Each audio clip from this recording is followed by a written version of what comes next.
नमस्कार, मैं हूं आपके साथ सुमित अवस्थी और आप देख रहे हैं अपना फेवरेट डिबेट शो हम तो पूछेंगे। वो शो जो तमाम मुद्दों को सीधे देश के हुक्मरानों तक ले जाता है, आपकी आवाज़ को, आपकी बातों को पहचान बनाकर इन देश के नेताओं के सामने रखने की कोशिश करता है। क्या आपने कभी सोचा था कि इस देश में एक दिन ऐसा भी आएगा जब आप भारत माता की जय के नारे पर लंबी चौड़ी बहसें देखेंगे? आज़ादी के 70 साल होने को आए, एक बार भी ऐसा लगा इन 70 सालों में कि भारत माँ की जय कहने पर कभी सवाल खड़े होंगे? क्या आपने सोचा था कि सियासी पार्टियां भारत माँ का नारा लगाने और नहीं लगाने जैसे मुद्दे पर आपस में तू मैं करेंगी? सालों से जो सबके जहन में है, सबके दिल में है, उस पर सियासत हो रही है। और सियासत क्या कि मैं नहीं बोलूंगा भारत माता की जय, तो दूसरा पक्ष कह रहा है कि तुम कैसे नहीं बोलोगे भारत माता की जय। बीजेपी ने अब बाकायदा इस मुद्दे को अपने राजनीतिक प्रस्ताव में शामिल कर लिया है। जी हां, भारतीय जनता पार्टी की राष्ट्रीय कार्यकारिणी के राजनीतिक प्रस्ताव में भारत माता की जय को नहीं बोलने को संविधान के अपमान जैसा करार दिया गया है और ऐलान किया है कि भारत माता के नारे नहीं लगाने वाले बर्दाश्त नहीं किए जाएंगे। क्या ये चुनावी सियासत है या फिर सच में देश में ऐसे हालात हो गए हैं कि कुछ लोग भारत मां के नारे नहीं लगाना चाहते? करेंगे इस पर बड़े चेहरों के साथ एक बड़ी बहस अगले 1 घंटे तक, लेकिन पहले ये रिपोर्ट। हम तो पूछेंगे में अगले 1 घंटे बड़ी बहस। भारत माता की जय नारे से कैसा भय? अभिव्यक्ति के नाम पर भारत माँ की जय करने से इनकार करना भी स्वीकार नहीं किया जा सकता है। हमारा संविधान इंडिया को भारत के रूप में दर्शाता है। ऐसे में भारत माता की जय को स्वीकार नहीं करना संविधान का अपमान करने जैसा है। We believe this is one issue on which there should be no debate. People in India should have absolutely no difficulty as far as this slogan is concerned. राजनीतिक विरोध को हम सहज रूप से स्वीकार करते हैं, परंतु हम राष्ट्र विरोध को किसी भी सूरत में बर्दाश्त नहीं करेंगे। 5 राज्यों में विधानसभा चुनाव होने हैं और बीजेपी राष्ट्रवाद को लेकर मुखर है। जेएनयू में राष्ट्र विरोधी नारों के विरोध से शुरू हुए उसके सफर को एमआईएम के मुखिया असदुद्दीन ओवैसी के भारत माता की जय का नारा नहीं लगाने के ऐलान ने और गति दे दी है। विरोधियों की माने तो चुनावों के मद्देनजर बीजेपी इसका ढिंढोरा जोर शोर से पीटना चाहती है। लिहाजा रविवार को राष्ट्रीय कार्यकारिणी की बैठक में भी बीजेपी ने इसे अपना अहम मुद्दा बनाए रखा। Why this debate is going on about Bharat Mata ki Jai? It's a commitment to the nation. When you say Bharat Mata ko Jai, you are saying Jai to nation. वैसे केंद्रीय मंत्री वेंकैया नायडू ने कार्यकारिणी की बैठक में पीएम मोदी को देश को भगवान का तोहफा और गरीबों का मसीहा तक भी करार दिया। लेकिन फिलहाल असल सवाल भारत माता की जय के नारे पर उठे विवाद के ही इर्द गिर्द घूम रहा है। नारे पर उठे इस सियासी संग्राम के बीच हम तो पूछेंगे, क्या भारत माता की जय नहीं बोलना संविधान के अपमान जैसा है? तो एक बार फिर हमारा सवाल ध्यान से सुनिए, क्योंकि आपके एसएमएस का मुझे लगातार इंतजार है। हमारा सवाल है कि क्या भारत माता की जय नहीं बोलना संविधान के अपमान जैसा है? अगर आपको लगता है हाँ, तो HTP लिखकर स्पेस देकर Y लिखिए, और अगर आपको लगता है नहीं तो HTP स्पेस देकर N लिखिए और अपनी राय हमको 51818 पर एसएमएस कर सकते हैं। बीजेपी का हैशटैग बीजेपी का राष्ट्रवाद और हैशटैग HTP करके भी आप अपनी राय हमारे पास भेज सकते हैं। इस मुद्दे पर बड़ी बहस के लिए इस वक्त जो लोग मेरे साथ जुड़ रहे हैं उनका परिचय आपसे कराते हैं। भारतीय जनता पार्टी के प्रवक्ता डॉक्टर संबित पात्रा, कांग्रेस के नेता संजय निरुपम, CPM के वरिष्ठ नेता हनन मोला, VHP के प्रवक्ता विनोद बंसल जी, मेरे साथ डॉक्टर फहीम बेग स्टूडियो में है जो कि जाने माने सामाजिक कार्यकर्ता हैं। MIM के नेता रफीक कामदार हमारे साथ मुंबई से जुड़ रहे हैं और कुछ ही देर में संघ विचारक के तौर पर डॉक्टर प्रोफेसर राकेश सिन्हा भी मेरे साथ होंगे। मेरा पहला सवाल कामदार साहब आप ही से है। आपको मेरी आवाज आ रही है? रफीक कामदार आ रही है साहब, बोलिए। कामदार साहब जी, ये बोलिए। बताइए आप लोग ये क्यों कह रहे हैं बार बार कि मेरे गले पे छुरी रख लो, मैं नहीं बोलूंगा, आप जबरदस्ती नहीं बुलवा सकते हैं। ऐसा तो किसी ने कहा ही नहीं कि जबरदस्ती बोलना है, ऐसा तो किसी ने कोई नियम कानून पास नहीं कर दिया। आप तो ये कहकर कि हम नहीं बोलेंगे, हमारे गले पे भले ही छुरी रख दो, आप तो बीजेपी को एक मुद्दा दे रहे हैं। रफीक कामदार जी साहब, देखिए, मुद्दा देने वाली कोई बात नहीं है। ये पूरा जो मामला है, ये मामला उठा था जेएनयू के कन्हैया कुमार से, कन्हैया कुमार के मामले से। और सबसे पहली बात यह है कि इस मुद्दे को आरएसएस प्रमुख मोहन भागवत जी ने उठाया था और उन्होंने पेट्रोटिज्म के तौर पर जो है देश के युवकों को जो है अब ये सिखाना होगा और उनसे ये बुलवाना होगा, ये उन्होंने कहा, जिस पर हमारे बैरिस्टर असदुद्दीन ओवैसी साहब की ये प्रतिक्रिया आई थी। सबसे पहली बात यह है कि देखिए, ये नारा जो देना है, तो ये नारा देने वाली जो बात है, इसको संघ और उससे जुड़े हुए जितने भी उग्र हिंदुवादी संगठन है वो सीधे तौर पर जो है मूर्ति पूजा से जोड़ते हैं और इस्लाम में मूर्ति पूजा पूरी तरीके से हराम करार दी गई है, जिसके चलते जो है हम इसका विरोध कर रहे हैं। आप ये कह रहे हैं बात यह है कि ये मूर्ति पूजा बुत परस्ती की बात है, अगर ये भारत माता की जय है तो आप नहीं बोलेंगे? जी देखिए, देश की जय है, हम करोड़ों बार कहेंगे, हमारी आखिरी सांस तक कहेंगे, ये हम पहले भी स्पष्ट कह चुके हैं। तो रफीक कामदार आप ये कह रहे हैं, हिंदुस्तान जिंदाबाद, आप ये कह रहे हैं रफीक कामदार कि जावेद अख्तर जिन्होंने संसद में अपना विदाई भाषण में कहा भारत माता की जय, क्या वो मुसलमान नहीं है? जी देखिए, क्या एपीजे अब्दुल कलाम जो भारत है? माता की जय कहते थे, क्या वो मुसलमान नहीं है? क्या आप ये कहते हैं जी कि जो देखिए, लोग देश पर शहीद हो गए भारत माता की जय का नारा लगा के, करगिल से लेके कश्मीर तक, वो सब हिंदुस्तानी, वो सब मुसलमान नहीं थे? जी, आपके सवाल के जवाब में मेरा प्रतिप्रश्न होगा अवस्थी जी, क्या भारत की सरहद पर लड़ते हुए मुस्लिम सैनिक जो अल्लाहू अकबर के नारे दे करके अपनी जानें कुर्बान करते हैं, तो उसका बोलबाला क्यों नहीं किया जाता? उसके ऊपर जो है किसी तरह की कोई बहस? हाँ, भारत माता की जय को आप मजहब से कैसे जोड़ रहे हैं? भारत माता की जय को आप धर्म से कैसे जोड़ रहे हैं? जी देखिए, धर्म से हम नहीं जोड़ रहे, धर्म से आरएसएस जोड़ रहा है, बीजेपी जोड़ रही है, हम नहीं जोड़ रहे। तो जन्म ही नहीं हुआ था जब से भारत माता की जय शुरू हुई थी भैया। भारत माता की जय तो 1857 का जो नारा था वो वंदे मातरम था। भारत माता की जय थी जिसके कारण आज आप ये स्वच्छंद श्वास ले पा रहे हो, नहीं तो पता नहीं कितने गुलामी के शिकार होते अभी आप लोग।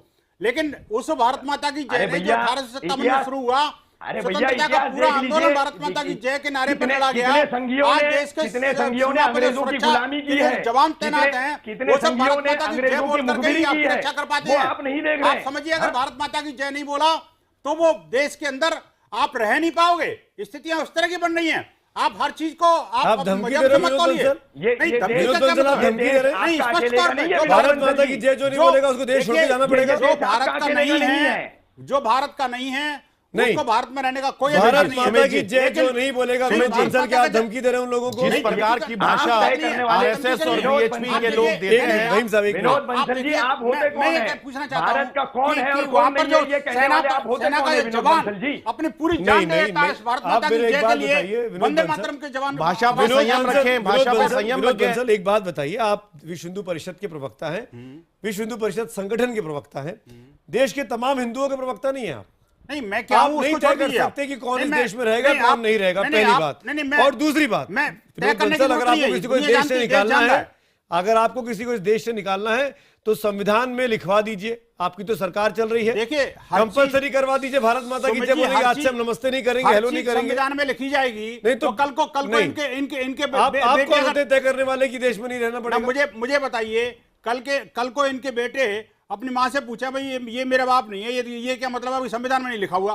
ये क्या हर चीज संविधान में लिखी होती है? इस तरह के जाति तौर पर आप जो है कटाक्ष ना करें। नहीं, कटाक्ष नहीं है। क्या सिखाया जाता है, मैं आज तक नहीं समझ पाया हूँ। आरएसएस और बीएचपी जैसे संगठनों के प्रचारकों को क्या सिखाया जाता है? किसमें लिखा हुआ है? मैं क्या इस्लाम के कहीं सुमित जी एक सवाल करना चाहूंगा। सुमित जी, आप मुझे बताइए, स्पष्ट सुमित जी, मुझे इजाजत दी जाए। बोलिए फहीम साहब, बोलिए, आप बोलिए। बेरुखी बेसबब तो नहीं गालिब, कुछ तो है जिसकी पर्दादारी है। मैं एक सवाल इनसे पूछना चाहता हूं, आरएसएस वीएचपी और हमारी भाजपा संगठन से पहले योगा टाइम फिस, धर्म वापसी टाइम फिस, लव जिहाद टाइम फिस, अब आ रहा है, अब आया है भारत माता की जय। मैं पूछना चाहता हूं, राष्ट्रपिता जो भारत के हैं, उनका कत्ल करने वाले के पूजा करने वाले, उसका मंदिर बनाने वाले हमसे ये सवाल करते हैं कि हम जब भारत माता की जय बोले, जिन्होंने हमारे राष्ट्रपिता के कातिल की मंदिर बनवाई, जिसकी पूजा की, जिसको अपना आदर्श मानते हैं, वो लोग हमसे सवाल करेंगे कि हम बोले भारत माता की जय, जो हमारे राष्ट्रपिता के कातिलों को लेकिन उनकी बरसी मनाते हैं। फहीम साहब, बड़ा अच्छा लगा आपने राष्ट्रपिता के कातिलों को लेकर बात की, लेकिन ये बताइए, बुत परस्ती एक मामला है, इसलिए आप लोग नहीं बोलेंगे भारत माता की जय? देखिए, मैं सुमित जी रफीक कामदार ने साफ कहा, सस्ती राजनीति एमआईएम के अध्यक्ष श्रीमान ओवैसी जी मैंने भी यही पूछा, और सुनिए, मैंने भी यही पूछा कि मोहन भागवत ने अपने भाषण में कहीं ये नहीं कहा कि ये बोलना ही है, ये बुलवाना ही है, इसको लेके कानून पास कराना ही है। देखिए, ये राजनीति कौन कर रहा है? वारिस पठान, असदुद्दीन ओवैसी, मैं वही बात या कहने जा भारतीय रहा जनता हूं, पार्टी? मैं वही बात कहने जा रहा हूं कि एक संघ के व्यक्ति ने यह बात कही कि ये कहना है, और एक छोटी सी पार्टी के अध्यक्ष ने कहा नहीं कहना है। क्या हिंदुस्तानियों के लिए ये दोनों तय करेंगे कि हमें क्या कहना है और क्या नहीं कहना है? क्या बिल्कुल, ये दोनों तय करेंगे हमें धरती पे सांस लेना है या नहीं लेना? अरे आप ये दोनों तय करेंगे हिंदुस्तानियों को, 125 करोड़ हिंदुस्तानियों को इनके कहने पर अपने जीवन को चलाना होगा। अरे ठीक है, मैं राजनीतिक पार्टियों के पास जाऊंगा। राजनीतिक पार्टियां, संबित पात्रा, इस बात का जवाब दीजिए, जिस शख्स को, जिस पार्टी को जावेद अख्तर ने यह कह दिया कि मोहल्ले का नेता है, उसको आप लोग आज अपने बराबर समकक्ष क्यों खड़ा कर रहे हैं?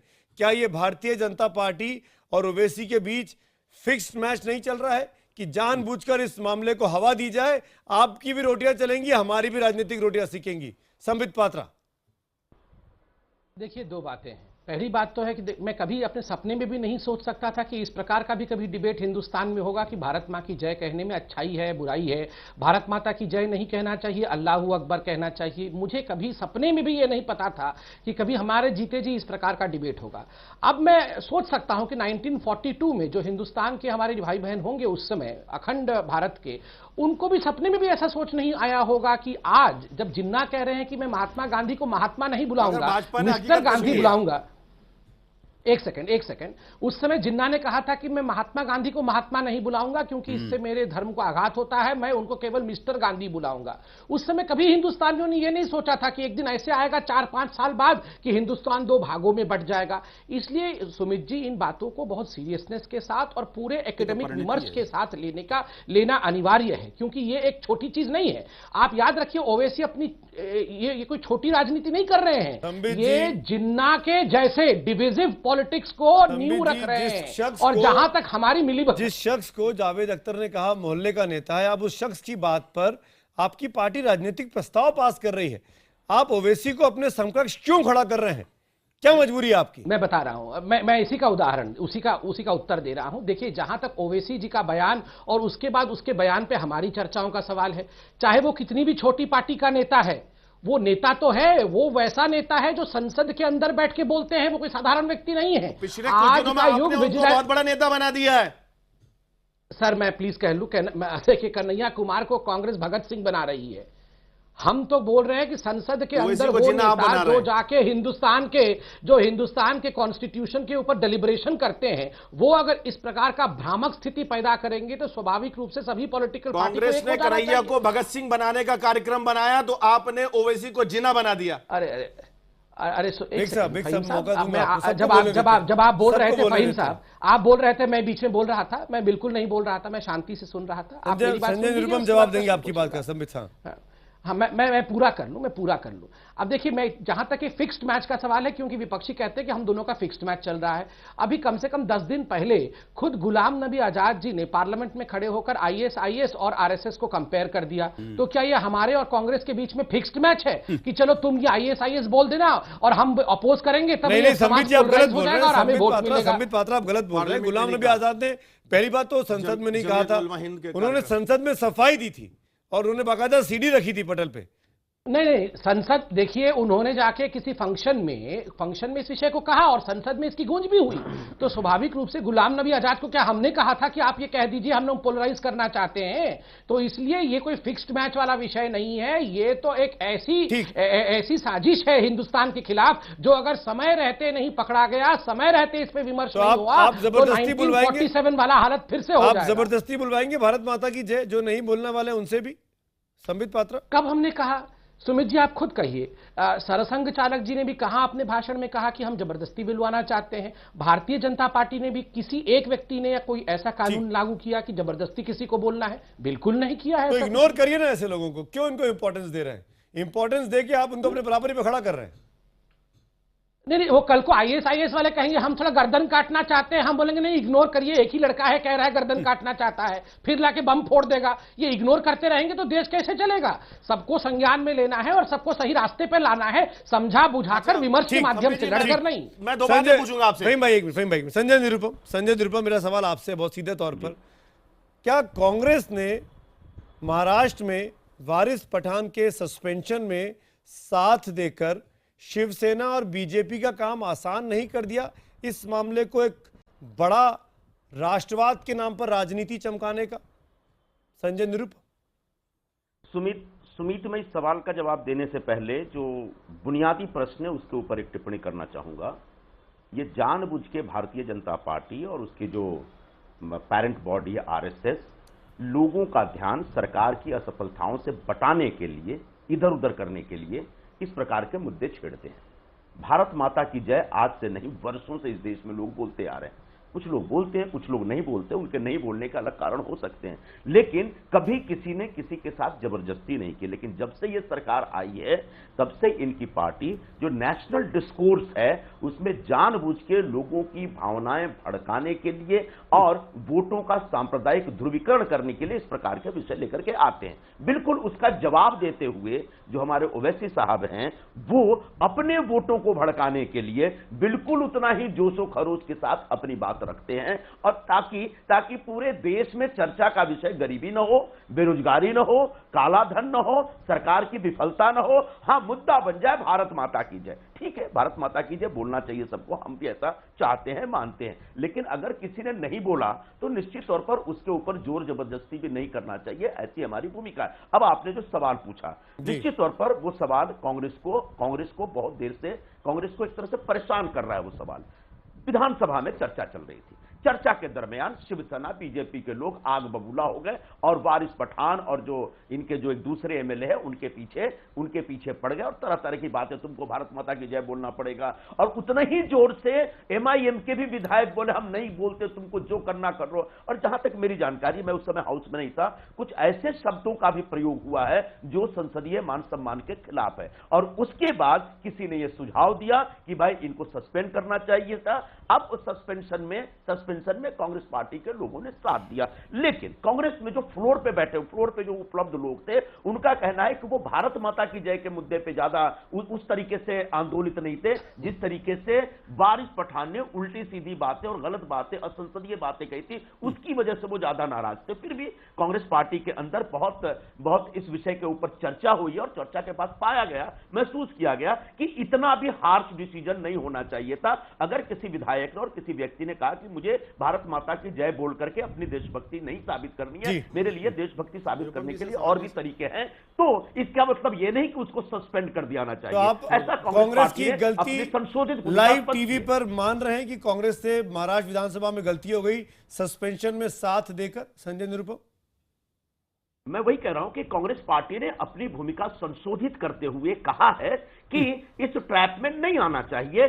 संघ की तरफ से, बीजेपी की तरफ से जानबूझ के इस तरह का ट्रैप फेंका जाता है ताकि लोगों को उलझाया जा सके। अगर कोई व्यक्ति अपनी भूमिका लेके नहीं, संघ की जबरदस्ती नहीं चलेगी तो बोलेंगे देखो साहब ये देशद्रोही है, राष्ट्र विरोधी है, इनको भारत माता की जय कहने पे ऐतराज है। हमको कोई ऐतराज नहीं। पहले आरएसएस को ऐतराज होता था, ये भारत को भारत नहीं कहते, हिंदुस्तान कहते हैं, ये मां भारती कहते, भारत माता तो कभी कहते भी नहीं थे। कांग्रेस पार्टी ने अपने तमाम कार्यक्रमों की शुरुआत और अंत भारत माता की जय के साथ किया, तो कम से कम कांग्रेस से इस मुद्दे पर सवाल हनन मुल्ला साहब और राकेश सिन्हा साहब, आप दोनों से। हनन मुल्ला साहब, मेरा सवाल आपसे है पहले, क्या कांग्रेस पार्टी ने महाराष्ट्र में जैसा कि अभी संजय निरुपम ने कहा कि उन्होंने अपनी भूमिका में संशोधन किया है और उनको ऐसा नहीं करना चाहिए था, क्या कांग्रेस और एनसीपी वारिस पठान के मामले पर बीजेपी के ट्रैप में फंस गई हैं? बीजेपी शिवसेना के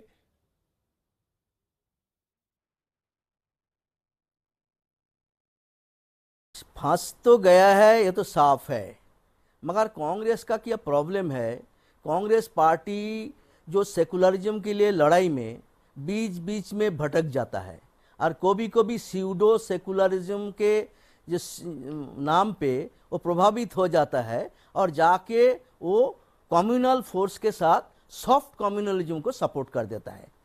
गुजरात में क्या हुआ, गुजरात में कांग्रेस को सीधा सांप्रदायिकता के साथ लड़ने का हिम्मत नहीं दिखाया, पीछे रह गया और धीरे धीरे सांप्रदायिकता ज्यादा हावी हो गया। ये कांग्रेस पार्टी का एक कैरेक्टर है कि हिम्मत के साथ अपना जो नीति है उसको लिए लड़ना, इसलिए उसी का प्रतिफलन है। हर जगह में तो बराबर नहीं है, कोई जगह का अंदर ऐसा ही भावना सोच जाता है शायद इस जगह में हमको सरेंडर करना चाहिए, ऐसा सरेंडर कर देता है। इसलिए कांग्रेस पार्टी के नेताओं को जो अपना सेकुलरिज्म का बात कहते हैं ईमानदारी से उसके साथ लड़ना चाहिए। मगर मैं दूसरे बात आपको बताऊं, संजय निरुपम आपकी बात का जवाब दे, मैं आपको बताऊंगा, एक बात मुझे कहने दिए। संजय निरुपम ने आपकी बात का जवाब दिया, सुन लेते हैं, फिर मैं आप ही से पूछता हूँ।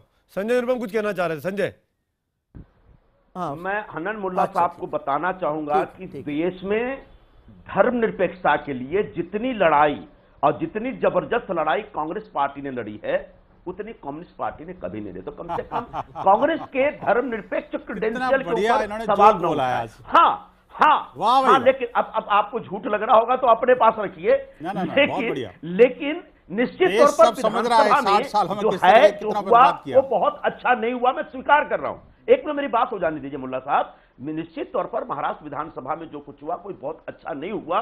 मैं इससे आगे बढ़ के बोल रहा हूं कि कांग्रेस को या कम्युनिस्ट पार्टी को, तमाम लोगों को, आरएसएस और बीजेपी का जानबूझ के लोगों का ध्यान भटकाने के लिए और लोगों की भावनाएं भटकाने के लिए।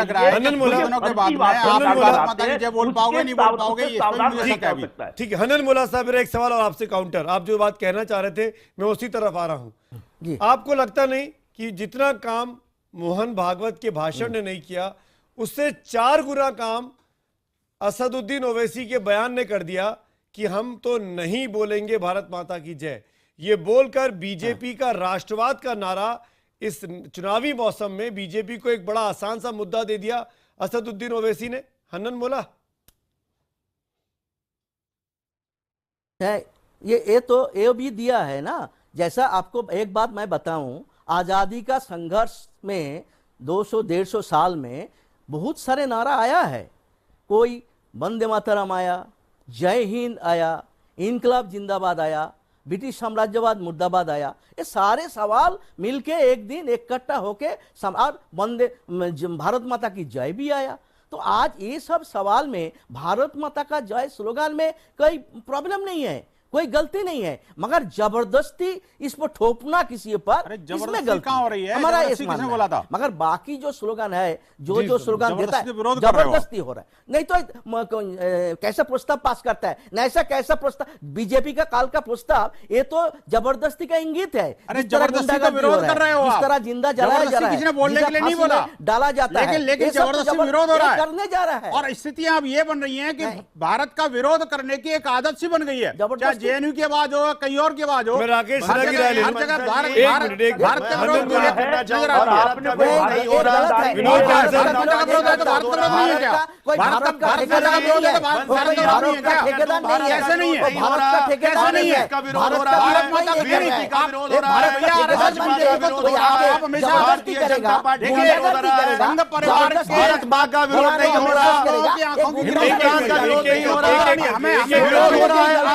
उसकी विचार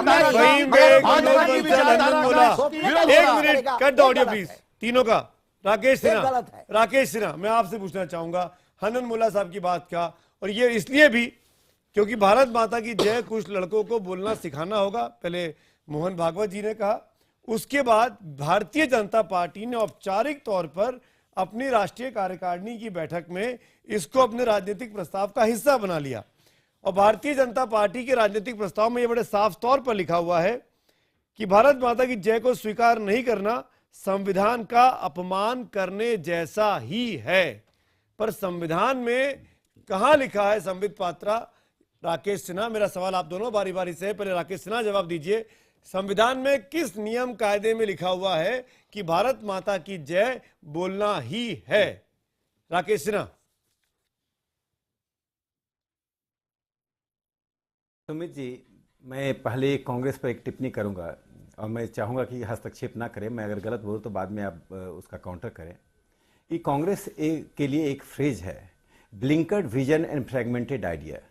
इसका दृष्टि जो है ना, दृष्टि बाधित है और विचार जो है विखंडित है। मध्य प्रदेश में कुछ, महाराष्ट्र में कुछ, 10 जनपद का कुछ, संजय निरुपम जी कुछ। हमारा दृष्टि बाधित क्या है? नहीं, मैं अपनी बात, देखिए मैंने हस्तक्षेप नहीं किया था। मैंने हस्तक्षेप, देखिए आप एक सांसद हैं, आपको इस तरह से आप हस्तक्षेप मत कीजिए। आप क्यों कर रहे हो साहब? आप हस्तक्षेप मत कीजिए। संजय जी, आपके बीच में राकेश सिन्हा साहब नहीं बोले थे। संजय जी, मैं आपको मौका दूंगा। 1962 संजय निरुपम जी, मैं आपको मौका दूंगा, आप काउंटर करिएगा, राकेश सिन्हा जी की बात पूरी हो जाए। आप ही बोलिए, आप बोलते रहिए मेरी जगह। राकेश सिन्हा साहब को मैं बता दूं कि 1962 से लेकर 65 तक, जी मैं एक छोटी टिप्पणी मैं आता हूं उस पर। 62 से लेकर 65 तक सीपीएम चीन जिंदाबाद के नारे लगाते रहे। गण शक्ति में चीन का स्वागत किया जाता रहा और चीन के मुद्दे पर ही इनकी कम्युनिस्ट पार्टी बनी थी। 4000 कार्यकर्ताओं को कांग्रेस सरकार ने जेल में बंद किया था डीआरआई के अंतर्गत। उसमें इसके सभी बड़े नेता शामिल थे। इसलिए हनन मुल्ला साहब भारत माता कहते सांप्रदायिक ध्रुवीकरण का कारण बनेगा। अरे संविधान में कैसे नहीं लिखा हुआ है वंदे मातरम गाना? यदि संविधान के अनुकूल है तो वंदे मातरम का अर्थ क्या होता है? वंदे मातरम, मां को सैल्यूट, मां को प्रणाम। अरे वो मां कौन है? भारत मां है। और कौन सी मां को प्रणाम किया जा रहा है वंदे मातरम में? यदि वंदे मातरम में मां को प्रणाम है तो भारत माता की जय कहने में क्या आपत्ति है? जो लोग आज भारत माता की जय में आपत्ति कर रहे हैं, और भारतीय जनता पार्टी ने यह प्रस्ताव बहुत ही उचित रूप से पास किया है। राकेश जी तक लगता था राकेश जी आंदोलन कुछ है ही नहीं। जब 40 में पाकिस्तान आंदोलन का प्रस्ताव आया था तो लोगों ने उसे खारिज कर दिया। राकेश जी, आते पाकिस्तान राकेश जी, 15 लाख कह रहा हूं, लोगों को रोजगार नहीं मिल रहा है, उसका इलाज करना चाहिए। राकेश जी, सबसे बड़ी तो परेशानी यह है कि आपको अपने अलावा कोई राष्ट्रवादी लेकिन राष्ट्रीय स्वयंसेवक संघ उससे जुड़े हुए संगठन इसको हल्के रूप में नहीं ले सकते। फहीम बेग आपकी बात का जवाब दे रहे हैं, फिर मैं आता हूं संबित पात्रा। राकेश जी, मुझे अफसोस इस बात का होता है कि आरएसएस और उसके जो सहयोगी हैं, इसमें भाजपा भी है, इनके अलावा जितने भी लोग हैं, जितनी भी पार्टियां हैं, जितने भी संगठन हैं, वो आपको राष्ट्र विरोधी, देश विरोधी नजर आते हैं। मैं आपका जरा यहां पे करेक्शन कर दूं, अभी बंसल जी से भी ये कह रहा था, यहां विरोध आपकी विचारधारा का है, भारत का विरोध नहीं, भारतीय जनता पार्टी का विरोध है, वीएचपी का विरोध है, बजरंग दल का विरोध है, शिवसेना का विरोध है, भारत आरएसएस का विरोध है। आपकी जो ये विचारधारा है जो हिंदुस्तान को बांटने की, आपकी विघटनकारी जो ये एक सोच है हिंदुस्तान के टुकड़े करने की, कहीं ना कहीं इसका जन्म आपने दिया है। वैसी जैसे छोटे छोटे नेताओं को आपने अपने समकक्ष खड़ा कर लिया। देश के लिए न्यौछावर करने संबित पात्रा में आता हूं आपके पास, एक मिनट। फहीम बेग एक चीज बताइए, क्या भारत माता की जय का नारा बीजेपी ने दिया? 2-3 आपत्ति। क्या भारत माता की जय का नारा मोहन भागवत ने दिया? फहीम बेग साहब, ये लीगी मानसिकता को छोड़िए। जनाबे आला जिन्होंने अपने संघ के कार्यालयों में 50 साल राष्ट्रीय ध्वज को नहीं फहराया, जो कभी जो कभी ये खुद भारत माता जय नहीं बोला, जो कभी गणतंत्र दिवस नहीं मना पाए, जिन्होंने ये कहा, के संस्थापकों ने यह कहा अंग्रेजों से लड़ना समय की बर्बादी है, वो आज हमें देशभक्ति। संबित पात्रा, एक मिनट में आता हूं आपके पास, संबित पात्रा में आता हूं। फहीम बेग, आप मेरे सवाल का टू द पॉइंट जवाब दीजिए, बड़े बड़े बयान मत देखिए। सबसे बड़ी भारत माता की जय का नारा किसने दिया? भारत माता की जय का नारा सुनिए जनाब, फहीम बेग, उर्दू में कहा जाता है भारत माता की जय का नारा, मादरे वतन। बात वही है, मगर जिद जो है, ये जिद जो है कि हम जो कहेंगे वो कहना होगा, ये मुमकिन नहीं। कहां है? जिद कहां है? बिल्कुल जिद है। किसने कहा है? आरएसएस के मोहन भागवत ये कहते हैं कि हर हिंदुस्तानी को, कहा कि हर आदमी को ये बोलना पड़ेगा। उन्होंने कहा इसी बात नहीं कहा उन्होंने। जैसे मैं संबित पात्रा को टोक के ठीक कर सकता हूँ फहीम बेग, वैसे मैं आपको टोक के ठीक कर सकता हूँ। मोहन भागवत ने कहीं ये नहीं कहा कि ये नियम बनना चाहिए, ये कानून बनना चाहिए। उन्होंने कहा कि आज के नौजवानों को सिखाना चाहिए। अभी आपने कोट किया, आज के नौजवानों को सिखाना चाहिए। अभी आपने कोट किया, भाजपा ने कल अपनी कार्यकारिणी में यह प्रस्ताव पारित किया कि भारत माता की जय ना बोलना भारत का अपमान है। ये क्या हो रहा है? ये इस मुल्क में किस तरह की राजनीति हो रही है? आप ये कह रहे हैं, आप ये कह रहे हैं कि तमाम मुसलमान जो भारत माता की जय बोलते हैं वो गलत करते हैं? नहीं, बिल्कुल मेरे पास 50 ऐसी रिपोर्ट है जहां बहुत से मुस्लिम ने आगे बढ़ के तिरंगा फहराया है, हमने खून से भारत माता की जय लिखा है, वो गलत कर रहे हैं। मोहन भागवत के कहने से पहले मैं भी भारत माता की जय बोलता था, मगर जिद यही है, अब आप यही है, ये देखा ये जिद है। मोहन भागवत क्यों कहते हैं हमें? भागवत नहीं, ये जिद की शुरुआत की है तो वारिस पठान ने की है। भाजपा अपने जिद की शुरुआत की है इस बात का तो ओवैसी साहब ने की है कि हर हिंदुस्तानी को बोलना पड़ेगा, ये हमें सिखाएंगे। नहीं फहीम बेग, हमें देशभक्ति का सर्टिफिकेट आरएसएस से लेना पड़ेगा। हमें संबित पात्रा बोलना चाह रहे हैं। संबित पात्रा से लेना पड़ेगा। संबित पात्रा आप देख रहे हैं, संबित पात्रा आप देख रहे हैं इनको जरा कि कैसे राष्ट्रवाद के नाम पर देश में राजनीति शुरू हो गई है। भारत माता की जय के नाम पर पूरे देश को एक राय होना चाहिए था, लेकिन आज भारत माता की जय पर देश में राजनीति हो रही है। मैं आ सकता हूँ? मत कीजिए। संबित पात्रा, आरएसएस ने कह दिया आप नहीं करेंगे, आरएसएस कहेगा अरे मुझे बोलने जो राष्ट्रपिता के काफिले को सम्मान दे। राकेश जी, फहीम जी, एक मिनट। संबित पात्रा फिर संजय निरुपम। संबित पात्रा, संजय निरुपम। मैं उत्तर देता हूं। अब देखिए, संजय निरुपम जी हैं, बाकी पार्टी के भी लोग हैं। मैं आपको अभी कहता हूं कि इन सब डिबेट को छोड़िए, ट्रांसफॉर्मिंग इंडिया, मैं इस किताब को लेकर बैठता हूं कि किस प्रकार प्रधानमंत्री नरेंद्र मोदी जी ने विगत 22 महीनों में हिंदुस्तान के नक्शा को पलट दिया है। मैं एक एक करके हर विषय पर चर्चा करने को तैयार हूं, बाकी सब विषय छोड़ देते हैं, अभी से शुरू कर दीजिए। मगर एक विषय उठा है, हम उस विषय पर जवाब दे रहे हैं। देखिए, मैं आपको बताता हूं, इतिहास के मामले में संजय निरुपम से ज्यादा कोई नहीं जानता है। उन्होंने MIM के इतिहास को भी बताया और खुद कांग्रेस के इतिहास को भी कांग्रेस दर्शन के माध्यम से जनता के सामने रखा था कि कांग्रेस का इतिहास क्या है। मैं उसको बताना नहीं चाहता, मगर वो भूल रहे हैं कि MIM के साथ उन्हीं की गठबंधन थी। मगर एक छोटा सुनिए, संजय निरुपम तो चलेगा, ये किसका, उनके प्रवक्ता बच गए क्या? ठीक है, सुनिए, अच्छा, थोड़ा सा इतिहास मैं भी जोड़ देता हूं। आप देखिए, ये समझ लीजिए, हिंदुस्तान का जो बंटवारा हुआ वो एक व्यक्ति के महत्वाकांक्षा के कारण हुआ। मैं मानता हूं, मैं पंडित नेहरू का सम्मान भी करता हूं, मगर मैं समझता हूं इतिहास की जरूरत नहीं है, वर्तमान की बात करें। संबित जी, आपने भी अपने बयान में कहा था अभी कुछ देर पहले, मैं कंप्लीट कर दिया गया। प्लीज फहीम साहब, इस प्रकार से आप डिबेट को डिरेल मत कीजिए। मैं पूरे डिबेट को देख रहा हूं, फहीम साहब आप डिरेल करने की कोशिश कर रहे हैं। प्लीज हम लोग कर्टसी में रहकर डिसेंसी में डिबेट करें, आपके बीच में हम कभी नहीं बोलते हैं। आप प्लीज रुक जाइए। देखिए, एक व्यक्ति के महत्वाकांक्षा, जवाहरलाल नेहरू की महत्वाकांक्षा से हिंदुस्तान डिवाइड हुआ। मुझे बड़े दुख के साथ कहना पड़ रहा है कि सोनिया जी और राहुल गांधी के महत्वाकांक्षा कि किसी भी कीमत पे उन्हें सत्ता में आना है, उसके कारण आज पुनः हिंदुस्तान में एक ऐसा कगार पे आके हमें खड़ा कर दिया गया है जहां सत्ता में रहना है, हो रहा है। संबित जी, मैं फहीम बेग के पहले मैं इंटरवीन करना चाहूंगा। संजय निरुपम नहीं है, कांग्रेस के प्रवक्ता नहीं है इस डिबेट में, पहली बात। और दूसरी बात, मैं एक छोटा सा प्रश्न, दूसरी बात विनोद जी करिएगा कि अगर जवाहरलाल नेहरू ने कुछ किया तो संजय निरुपम के रहते आप बोलते। खैर, आपने नहीं बोला, लेकिन मेरा सवाल बहुत सीधा सा है, क्या भारतीय जनता पार्टी ओरिजिनल मुद्दों पर डिबेट नहीं चाहती है? इस बात को प्रस्तावना में, राजनीतिक प्रस्तावना में पहले पेज पर ही जगह क्यों मिल गई कि भारत माता की जय ना बोलना संविधान के अपमान जैसा है? बताइए। देखिए, जिन लोगों ने 2 दिन के भारतीय जनता पार्टी के नेशनल एग्जीक्यूटिव को जाके वहां पे उन्होंने अटेंड किया है, वो जानेंगे कि पूरा का पूरा 2 दिन केवल एक ही एजेंडे पे चर्चा हुआ है, डेवलपमेंट। गांव, गरीब और किसान तक कैसे भारतीय जनता पार्टी अपने विषयों को पहुंचा सके। जहां तक रिजोल्यूशन का सवाल होता है, राष्ट्रीयता, राष्ट्र प्रेम के नाम पर बीजेपी चुनावों में जा रही है, केरल में, पश्चिम बंगाल में, असम में, यही आपका चुनावी एजेंडा है। बिल्कुल नहीं, बिल्कुल नहीं। जैसे कि कॉन्स्टिट्यूशन, जैसे कि आप लोग परेशान मत होइए, मैं जवाब दे रहा हूं। देखिए, जैसे कि कॉन्स्टिट्यूशन प्रीएम्बल के साथ स्टार्ट होता है, ठीक उसी प्रकार रिजोल्यूशन के साथ हम लोग आगे बढ़ते हैं। अगर हमने नेशनलिज्म को अपना रिजॉल्व बनाया है कि चलिए हम भारत की सेवा के लिए भारतीयता के साथ आगे बढ़े, तो किसी को कैसी आपत्ति हो सकती है? कैसी आपत्ति हो सकती है? बोलिए। लातूर में पानी पीने के ऊपर धारा 144 लगानी पड़ रही है। उड़ीसा के किसान रोटी के बजाय पत्ते खा रहे हैं पेड़ों के नोच के। देश के खिलाड़ी अपने खेल को आगे बढ़ाने के लिए किडनी बेच रहे हैं, और इस देश के आम नागरिक अपना कर्ज उतारने के लिए अपने बच्चों को जहर देकर मार रहे हैं। ऐसे में आप बात करते हैं गाय माता की जय, योगा, घर वापसी, लव जिहाद और भारत माता की जय। अरे उस भारत माता के उन बच्चों का आपने क्या किया? ठीक है, बहुत अच्छा होता तबीयत खराब हो जाएगी। पारित करते हैं कि देश का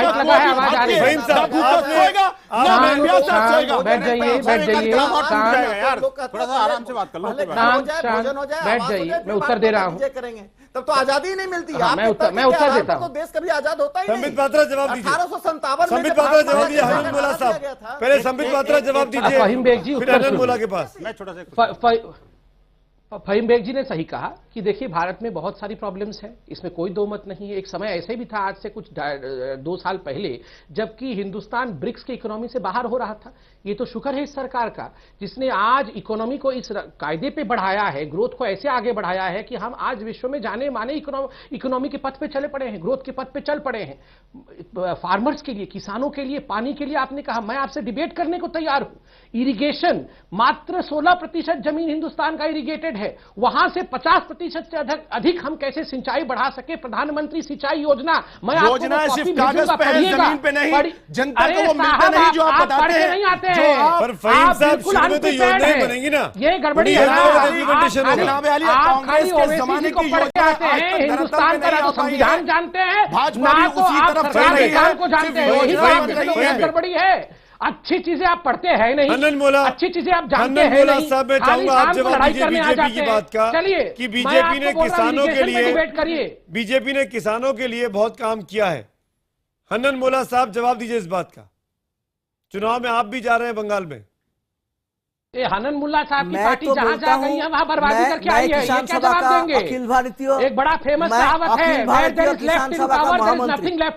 अखिल भारतीय किसान सभा का महामंत्री हूं, और मैं बोलता हूं बीजेपी सरकार किसानों का दुश्मन है, किसानों का दुश्मनों का सरकार है। दुश्मन बजट में अरे लेफ्ट ही दुश्मन है इकोनॉमी की। उसके नतीजा जब 6 राज्यों का चुनाव में आया, अभी तीसरे बजट में महाराष्ट्र में किसान आत्महत्या करने का कोशिश कर रहा है, झूठे से भरा हुआ है। किसान का दुश्मन नहीं है हिंदुस्तान में, तो बीजेपी का सरकार है, एनडीए का सरकार है। मैं किसान सभा का जनरल सेक्रेटरी के रूप में मेरे अनुभव बोल रहा हूँ। पूरा हिंदुस्तान में किसान को बर्बाद किया, पूरे दुनिया से कम्युनिज्म खत्म हो गया। काहे को तबीयत खराब कर रहे हैं यहाँ बैठ के? ये हकीकत है, ये हकीकत से भिड़ने के लिए झूठ प्रचार करते हैं। ये झूठ के खिलाफ देश को पूरा दुनिया से कम्युनिज्म खत्म हो गया। पश्चिम बंगाल में आपकी सरकार रही इतने साल तक, क्या वहां से गरीबी दूर हो गई? क्या वहां के किसान, क्या वहां के किसान अमीर हो गए? हनन मुल्ला साहब, आपकी तो सरकार रही पश्चिम बंगाल में इतने साल तक, 3 दशक तक, क्या वहां पर किसानों की हालत ठीक हो गई?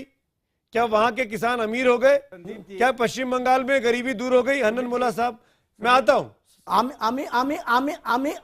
अमीर नहीं हुआ मगर खुदकुशी नहीं करता था। अमीर नहीं हुआ मगर खुदकुशी नहीं करता था। आज जैसा 26% खुदकुशी बढ़ गया बीजेपी का राज में। क्या बोल रहे हैं ये सब? बीजेपी के राज में कहां अरे मर्डर कर दिया, मर्डर महाराष्ट्र में समस्या वहां तो मार दे रहे हैं। हुआ था, खुदकुशी नहीं करता था। आज जो खुदकुशी चल रहा है पूरा देश में, नहीं मैं बताइए ना कहां खुदकुशी हो रहा है?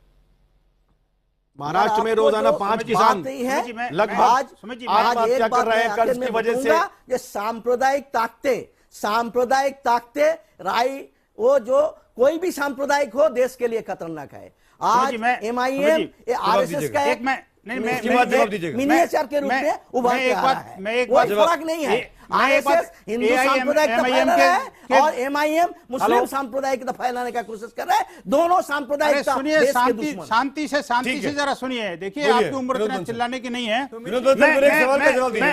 मैं एक बात, ये मेरे हाथ में कागज है, ये आपकी वेबसाइट का प्रिंट आउट है, आरएसएस की वेबसाइट।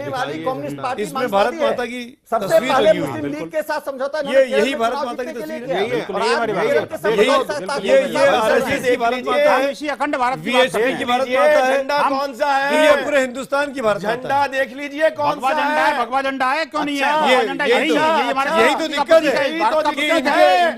तिरंगा क्यों नहीं दिखा दिया? इनके हाथ में तिरंगा क्यों नहीं? नंगा कर दिया। बात तिरंगे की नहीं, कोई राष्ट्रवाद नहीं, एक झंडे में तिरंगा क्यों नहीं? ये तिरंगे से पहले की तस्वीर है, और वो भी चंद देखिए ये तिरंगे से पहले की अखंड भारत की तस्वीर है। और अखंड भारत का मतलब हमारा अखंड भारत में सिर्फ भगवा झंडा क्यों है? एक्सपोज कर दिया। सांस्कृतिक भारत, सुनिए, देखिए इसमें सिर्फ भगवा झंडा क्यों है? भगवा झंडा क्या, सिर्फ भगवा झंडा नहीं, भगवा झंडे के अंदर सारा कुछ इसमें तिरंगा क्यों नहीं आ रहा है? तिरंगा है, भारत माता के हाथ की तस्वीर में तिरंगा क्यों नहीं है? देखिए, हरा सफेद लाल, फहीम साहब मेरे देश का झंडा है। सिर्फ ये एक कौन रंग, सा झंडा सिर्फ है एक रंग क्यों जो है? भारत माँ के हाथ में दे रखा है? ये कौन सा झंडा है? चिल्लाने से कुछ नहीं होने वाला। फहीम साहब सुनिए, कुछ नहीं होने वाला, चिल्लाने से कुछ नहीं होने वाला। सुनिए, चिल्लाने वीएचपी से को कुछ जवाब नहीं होने देने दीजिए, वीएचपी आरएसएस को जवाब देने दीजिए। इसमें सिर्फ एक रंग का झंडा क्यों है? और ये भारत माँ की तस्वीर कहाँ बनी, कहाँ देखी, क्यों तस्वीर ऐसी है? देखिए, कुछ लोग कहते हैं कि उनकी भारत माता की तस्वीर मदर इंडिया की तरह है, किसानी करते हुए, खेत पे हल चलाते हुए। हम इसको भारत माता नहीं मानेंगे। नहीं, किसी को न माने तो उसका तो कोई इंतजाम है नहीं। आप अपनी तस्वीर को बनवाना चाहते हैं। अगर कोई ये कहे कि मैं भारत को भारत ही नहीं मानता तो उसका तो कोई इंतजाम है नहीं। उसके मानसिक दिवालियेपन का कोई जवाब नहीं है। लेकिन एक बात जरूर है, मैं एक बात मेरी बात का जवाब दीजिए। तिरंगा है। सुनिए, हमेशा जिंदगी भर भारत माता का विरोध करना, भारत का विरोध करना, भारत की संस्कृति का विरोध सिर्फ आपका है, भारत माँ का नहीं, भारत देश का नहीं, हिंदुस्तान का नहीं। विरोध सिर्फ उस विचारधारा का है जो मेरे देश को दो टुकड़ों में बांटना चाहता है। देखिए, इस तरह से डिबेट नहीं हो सकता। बात ये थोड़ा ऐसा झंडा क्यों नहीं हो सकता है? कुछ थोड़ा सभ्यता, ऐसी तस्वीर क्यों नहीं हो सकती है ना भारत माँ की? अभी आपने एक्सेप्ट किया? अरे मैं कहता हूँ इसमें तो ये आपकी वेबसाइट में तो नहीं है। अरे आरएसएस की वेबसाइट में नहीं है। राकेश जी, बंसल जी, आप राकेश एक्सपोज हो गए, सुनोगे तो नहीं। राष्ट्रीय चैनल पे आप एक्सपोज हो गए। सुनिए, फहीम साहब, बंसल साहब, एक मिनट।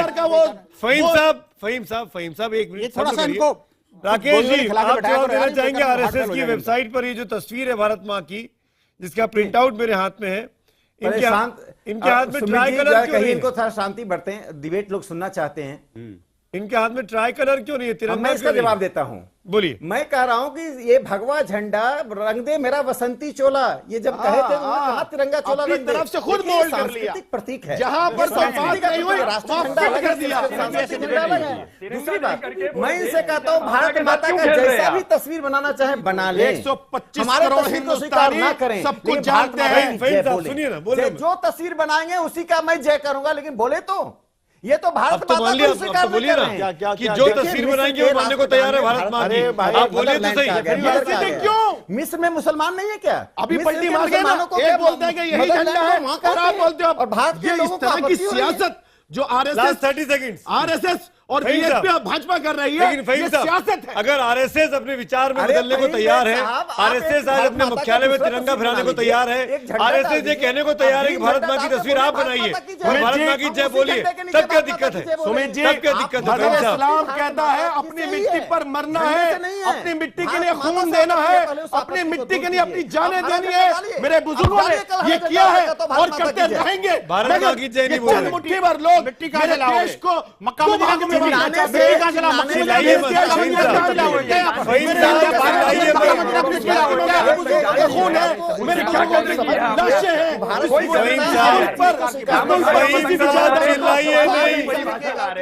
नहीं फहीम साहब, चिल्लाइए नहीं। लेकिन आप बताइए, आप क्यों डरते हैं भारत माँ की जय बोलने से? किस बात का भय? मैं फिर बड़े अदब भारत माँ की जय में किस बात का भय? मैं बड़े अदब के साथ कहना चाहता हूँ, ये तो देश की बात है, धर्म से क्यों जोड़ रहे हैं? इसको धर्म से क्यों जोड़ रहे हैं? अदब के साथ कहना चाहता हूं, धर्म से मजहब से क्यों जोड़ रहे हैं? तुझे सलाम, ये धर्म से जोड़ा है इन जैसे लोगों ने जो अभी भारत माता के हाथ में तिरंगा झंडा हटाकर भगवा झंडा लगा रहे हैं। आप अपना भारत माँ की तस्वीर बनाइए और बोलिए ना भारत माँ की जय। इस्लाम में क्यों तस्वीर नहीं का बोल कोई रहे? तस्वुर नहीं है। तो इस्लाम में तस्वीर का कोई तस्वुर नहीं है। जब मेरे खुदा की तस्वीर नहीं, मेरे पैगंबर की तस्वीर नहीं, तो मेरे मुल्क की तस्वीर भी नहीं हो सकती। मुल्क की नहीं, इनकी तस्वीर टीवी चैनल पे क्यों? भारत का नक्शा नहीं मानते, सुमित जी भारत का नक्शा नहीं मानते आप। इनकी तस्वीर टीवी चैनल पे तस्वुर की बात हो रही है, उस तस्वुर की बात हो रही है, जो खून में बहता है, उस तस्वुर की बात हो रही है। खुदा मेरे तस्वुर में है, संविधान खुदा सर्वोपरि और है। उसकी देखिए, संविधान और तिरंगा इस देश को एक करने के लिए बनाया गया है। उस तिरंगे को संविधान को मानना क्यों नहीं मानना? तिरंगे को तो इन्होंने अपमानित किया है। भारत माँ के वो तो हाथ से उनकी वेबसाइट है, उनकी पर्सनल वेबसाइट आरएसएस की, भारत की वेबसाइट थोड़ी है, भारत सरकार की वेबसाइट थोड़ी है कोई। अभी आप कह रहे हैं पर्सनल है और अभी आप कह रहे हैं मैं आप ही से पूछ रहा हूँ, मैं आप ही से पूछ रहा हूँ। अरे पर्सनलाइज कुछ नहीं है इस देश में।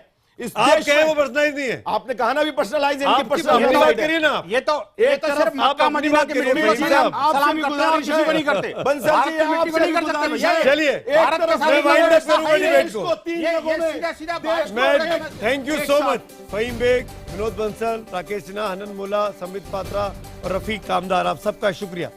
अब आखिर में वक्त है हमारे एसएमएस के जवाबों का। हमारा आज का सवाल था कि क्या भारत माता की जय नहीं बोलना संविधान के अपमान जैसा है? हजारों की संख्या में आपके एसएमएस मिले हैं। 86% लोगों ने हाँ में जवाब दिया है, 14% ने ना में जवाब दिया है।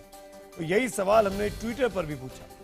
76% दर्शकों ने हाँ में जवाब दिया, वहीं 24% दर्शकों ने माना कि भारत माता की जय नहीं बोलना संविधान के अपमान जैसा है।